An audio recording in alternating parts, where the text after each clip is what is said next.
This is Legacy Elita 1, and she's so much more than a pretty face. She's the future of Fembots, an expertly crafted fusion of cute, feminine aesthetics with chunky mechanical design that's sure to please Transformers fans of all stripes. But let's not get ahead of ourselves. Welcome back to the show, it's Gay for May. Newly redesigned for Legacy 2022, Elita shares a mold with fellow Fembot Minerva, and that's key to keep in mind as we discuss this figure today. Our story starts with this vehicle mode, a bubblegum pink and cherry red buggy with white accents in front, purple turbo boosters in the back, and her little pink crown sticking out from the top. I love the way it transitions from the round and curvy front end to the blocky and angular rear end. It almost represents the real-life evolution of aesthetics, whereas we head forward in time, cars become more rounded, leaving the harsher design elements behind us. I mean, who knows if that was the intention, but she definitely feels at home amongst the very retro-futuristic designs seen in the original series. It's not especially cluttered with details, and I do love the techie paneling seen inside the blue windscreen and the way that these vents tuck into the rear fenders. This vehicle mode is the reason why I don't consider Elita or Minerva the repaint, because it was really made with both of them in mind. It sort of borrows the overall shape from Minerva's original car mode, a Porsche 959, mashed up with specific details taken from Elita's car mode, or at least what you can see of it, because Elita's G1 alt mode is a bit of a Transformers mystery. Oh yeah, it's turning into one of those videos again. Elita's single appearance in the G1 cartoon is in the episode The Search for Alpha Trion, which is an absolutely horrible name for this episode. The episode is actually more about Elita and her team, their fight to survive, and their relationship with Optimus Prime and the other male Autobots. The search for Alpha Trion only happens near the end of the episode, when Optimus seeks his help to revive Elita. But when he gets there, Trion's all like, yeah, that bitch just needs a little bit of the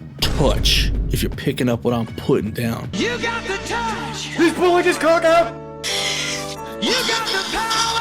Optimus! Anyway, the important part is that since this is Elita's one and only appearance, as Elita 1, let me say that before I get comments about it, the only glimpses of her vehicle mode we get are these heavily obscured shots and this single pre-finalized model sheet. But what we can glean from these images is that there are definitely aspects that were incorporated into the Legacy figure, like the front portion of the G1 vehicle inspiring the paneling on the bonnet and the big bubble windscreen instead of a more traditionally styled car top. But you know your boy Gay from May didn't come here without bringing the juice, so what does Elita's vehicle mode actually look like? Well, after my countless hours of tireless research, I can say 100% without a shadow of a doubt that Elita 1's vehicle mode probably just looks exactly like it does on the model sheet, and maybe they squared off the rear end similar to Chromia's vehicle mode. That makes the most sense to me since their transformations seem to be basically the same, and because of the way their heads poke out the top. Fucking Ironhide's country ass pulling a bad bitch like that after 4 million years,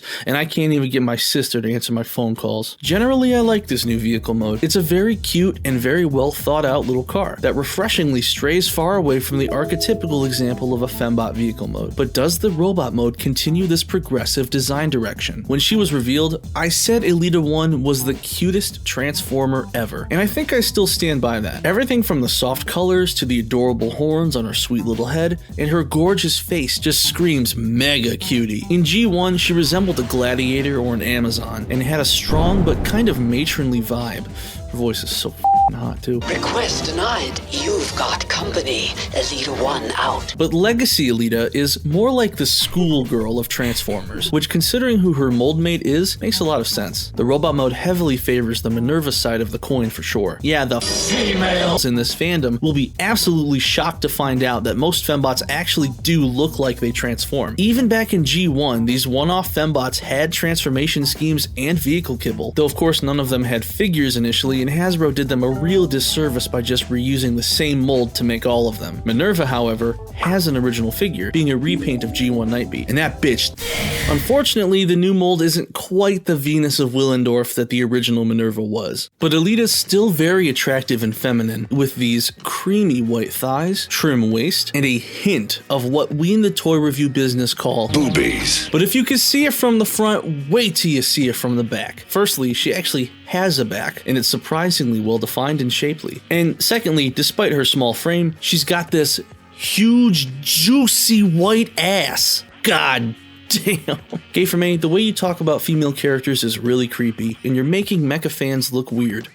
Good. Elita's femininity is very evident, and it thankfully harmonizes with the tastefully restrained bulkiness of her mechanical limbs. They are blocky and chunky in typical G1 fashion, but they don't look disproportionate or overshadow her dainty frame. I want to highlight her lower legs in particular. The rear fenders of the car rather gracefully swing into position under her thighs. This is mass shifting done in an intelligent way, and I especially love how this piece of the roof folds and becomes the inside of her leg. Though I do wish they could have helped lock her knees in place, as they can easily shift out of position. Despite these incredibly designed legs, the majority of her vehicle kibble still ends up strapped to her like a backpack. Guess they really took that schoolgirl thing to heart. The backpack honestly compresses the car very well, with the roof folding under itself and the hood sliding over top. It's almost as if Hasbro knows how to design a good backpack and they just refuse to sometimes. Please join Patreon today so I can produce more videos complaining about G1 RC. Also, there's no food in my fridge. My main problem with it is that it's a bit too wide. You could say there are certain perks to sharing a mold with Minerva though. The fenders of the car can be repositioned to emulate the large pylons Minerva has over her shoulders, which thins out the backpack somewhat and provides a way to give both characters a unique silhouette. And if these little pieces could fold away too, this backpack would look really clean. So while it is unfortunate that Elita struggles with excessive vehicle kibble, I think they've done a decent enough job making it both unrestrictive and functional. On a different note, Elita's articulation is generally really good, with her arms in particular having an over 90-degree elbow bend and swivelable wrists. Everything else is pretty standard, but I want to make a note about her feet. They're not designed to swing freely as they softly click into place for the transformation, so you have to meticulously position them. And since they're just on a friction joint, I can't help but think they'll just loosen up over time and become useless. Thankfully for us, Elita doesn't use her feet to hold her weapons. Elita comes wielding a pair of large blasters, one loosely based off of the pistol in her debut appearance, and the other directly inspired by Minerva's blaster. They're cast in an icy blue transparent plastic and are subsequently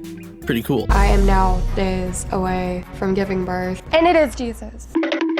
Anyway, I think Elita 1 is a clever figure. She's cute, so I like her. She's properly designed like a real Transformer, but without sacrificing feminine charm and appeal. But Gay for May, I thought you said you didn't like redesigning characters. I mean, I don't have to like She-Hulk to know I would let CGI Tatiana Maslany pound my little meatus into a breakfast sausage patty. If it's good, it's good, and I can recognize that even if I don't always agree with the principle. Plus, I like Orphan Black. I have an Orphan Black t-shirt somewhere.